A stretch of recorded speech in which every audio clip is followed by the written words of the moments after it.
इसी की व्याख्याएं आगे चलेंगी। अब पहला आधार जीव का है, तो जीव के आधार में क्या बात आती है, जीव कैसे आधार बन रहा कर्म के आश्रव का। देखिए सूत्र है, आद्यम संरंभ समारंभारंभ,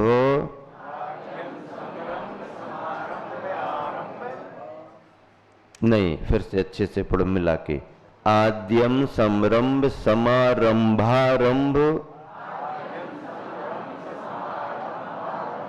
योग कृत कारितानुमत,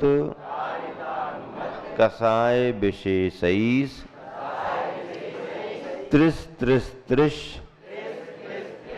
चतुश्चैकसः, चतुश्चैकसः। एक साथ मिलकर के पढ़ो, आद्यम संरंभ समारंभारंभ, योग कृत कारितानुमत, कसाय विशेषैष, त्रिस त्रिस त्रिस चतुश्चैकसः। बस बस अब अर्थ लगाएं। पहला जीवाधिकरण जो है उसमें समरंभ 1, समारंभ 2 और आरंभ के भेद से 3 प्रकार का, समरंभ, समारंभ और आरंभ, ये 3 प्रकार। योग के भेद से योग आया ना, योग, तो योग के भेद से फिर 3 प्रकार के योग मन वचन का है।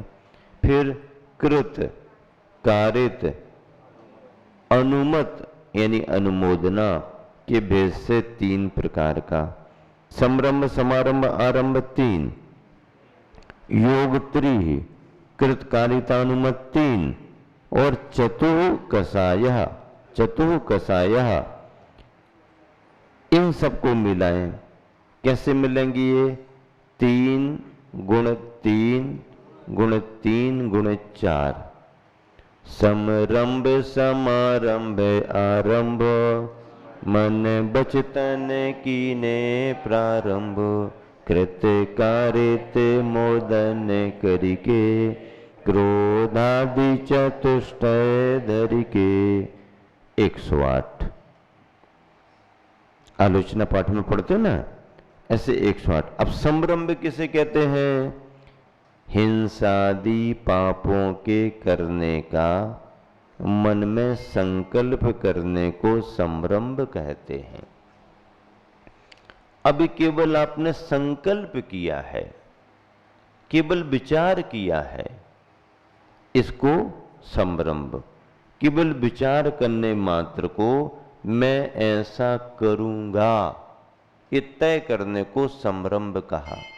समारंभ क्या है, हिंसादि पापों के साधन जुटाने को, किसी को मारना है ऐसा मन बना लिया, अब कैसे मारेंगे, सामग्री इकट्ठी करना, समारंभ। आरंभ, हिंसादि पापों के करने का प्रारंभ कर देने को आरंभ कहते हैं। विचार, साधन और शुरुआत, विचार, साधन और शुरुआत। मकान अब तो बनाऊंगा ही, बहुत समय टल गया, अब तो इस वर्ष बनाऊंगा ही बनाऊंगा। अब बनाऊंगा तो सीमेंट, ईंट, रेता, गिट्टी, लेबर, इंजीनियर, सबको जुटाओ। तो ये साधन सामग्री। और फिर भैया कोई अच्छा सा मुहूर्त तो बताओ, कब से शुरू करना है, शुरुआत कर दी। अशुभ में भी होता है, शुभ में भी होता है। मैंने तो मन बना लिया कि महाराज जी का चातुर्मास हो रहा है तो 4 महीना भगवान का अभिषेक करूंगा ही करूंगा, महाराज जी का स्वाध्याय सुनूंगा ही सुनूंगा, भैया वृत्ति में जाऊंगा ही जाऊंगा। 1000 काम हो, समय पर वो सब करेंगे, लेकिन इस समय जाऊंगा ही जाऊंगा। महाराज जी सभा में मिल जाते हैं, आहारचर्या को निकलते दिख जाते हैं, जंगल जाते दिख जाते, वहां दर्शन करते। वो दर्शन तो रास्ते वाला है। एक बार हम महाराज जी जहां विराजमान है, दिन भर में एक बार तो रात में सोने के पहले पहले तक, किसके? महाराज जी के और तुम्हारे दोनों के सोने के पहले पहले दर्शन करने जाएंगे ही जाएंगे। ये मन में जो भाव किया, ये समरंभ है। और कैसे जाएंगे, किसके साथ जाएंगे? पैदल पैदल जाएंगे या गाड़ी से जाएंगे? जो भी तुमने तय किया वो साधन जुटाना, समारंभ, और जाना शुरू कर दिया, आरंभ। चौका लगाना है, चौका लगाना है, चौका लगाना है। महाराज जी हमें चौका लगाना, चौका ही क्यों लगा रहे? छक्का लगाओ ना पहली गेंद पर। चौका ही लगाने तो 4 क्यों लगा रहे? 6 लगाओ ना। नहीं नहीं, हम तो चौका लगाएंगे। लगाओ, चौका लगाओ। बहुत समय से सोच रहे महाराज जी, बड़ी परेशानी आती है घर में, ये परेशानी वो परेशानी, हमारा समय निकलता जा रहा, हमको चौका लगाना। ये जो तुमने भाव किया, यहीं से पुण्य का असर शुरू हो गया। जिस समय से व्यक्ति ने शुभ भावों को किया, चाहे उसे वो लाभ मिले या ना मिले, वहीं से उसका पुण्यार्जन शुरू हो गया। बिना पूंजी का प्रॉफिट, बिना पूंजी का प्रॉफिट। पूंजी जरा सी भी नहीं लगी, एक पाई खर्च नहीं हुई और आमदनी शुरू हो गई। कितना बढ़िया धर्म है। इसलिए तो दुनिया इसको महत्व देती है। कितना बढ़िया धर्म।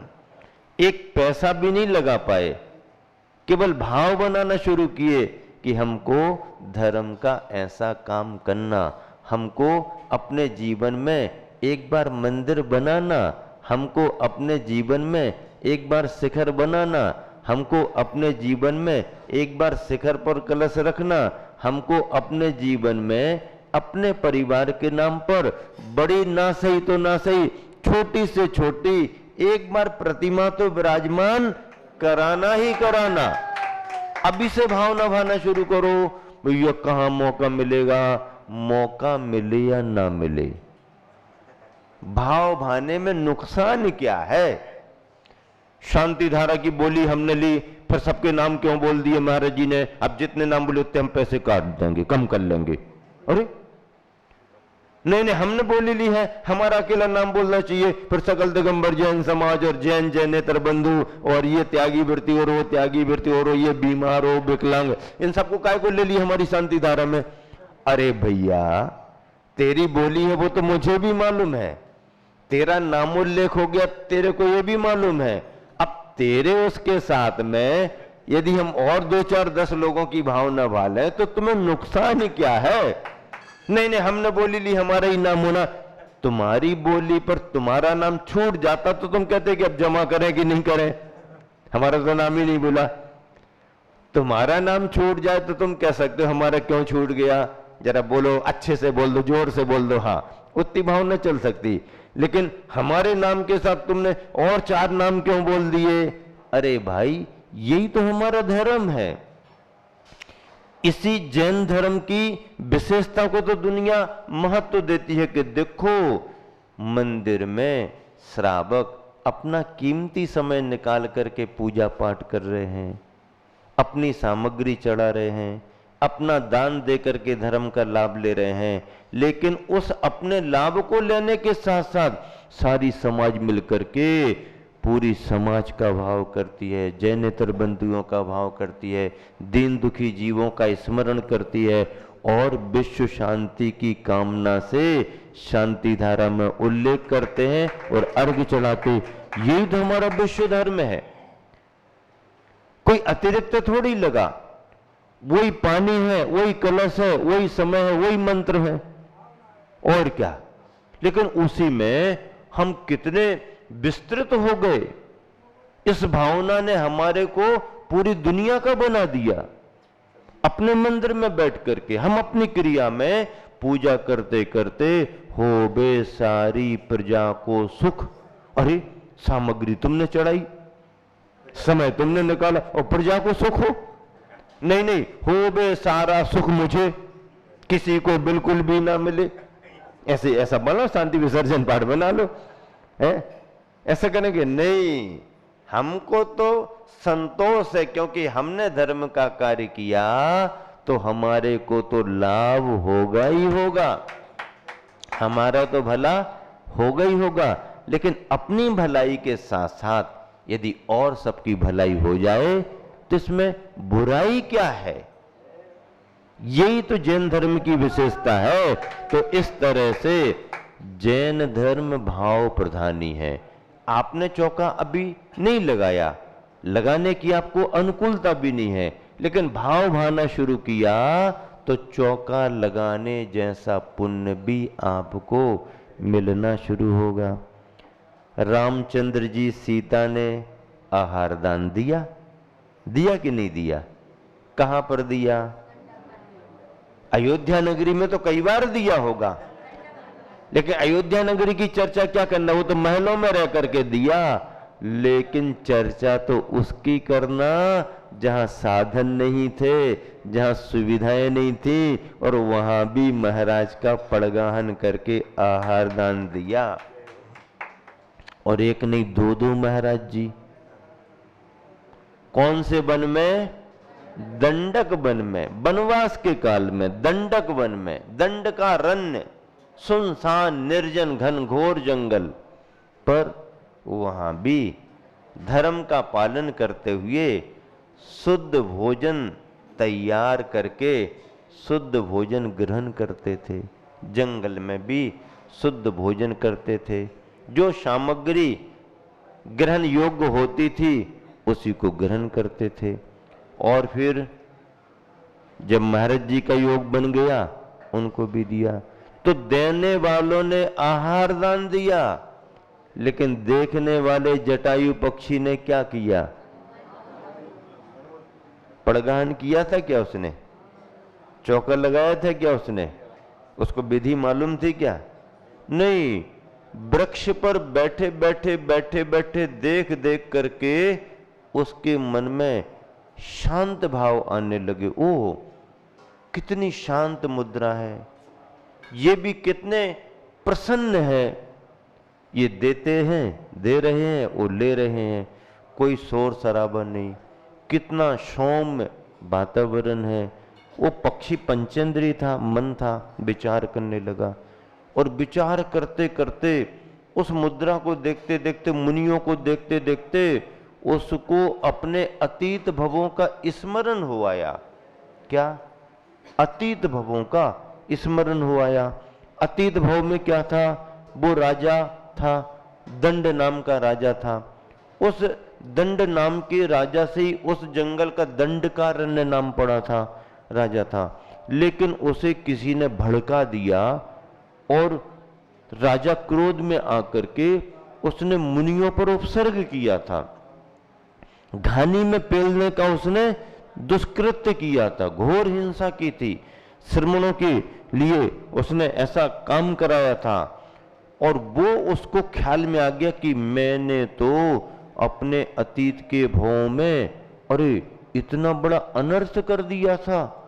ये तो ऐसे सौम्य स्वभावी होते हैं, बीतरागी हैं, कोई राग द्वेष नहीं है, मैं तो बहकावे में आ गया, अज्ञानता से क्रोधवश मैंने कर दिया, मैंने बड़ा गलत किया।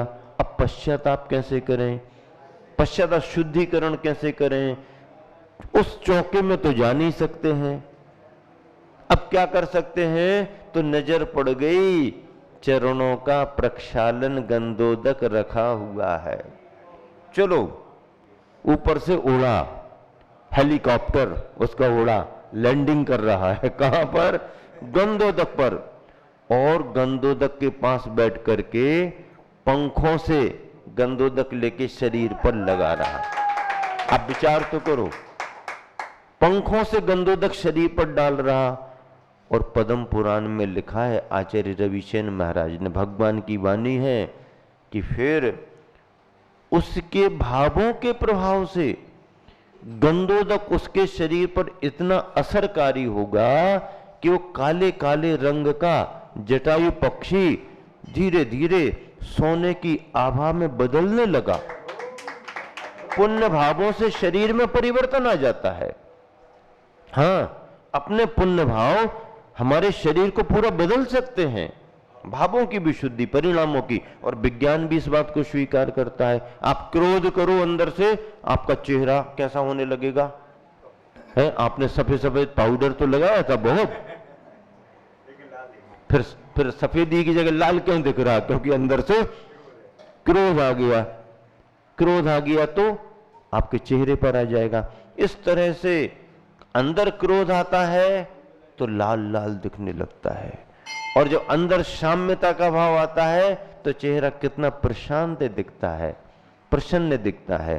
तो ऐसे भाव, संरंभ, परिणाम, सामग्री जुटाना समारंभ और प्रकृत स्वयं करने को कृत कहते हैं। अपने हाथों से हम काम करें, अपने द्वारा हम काम करें, वो कृत है।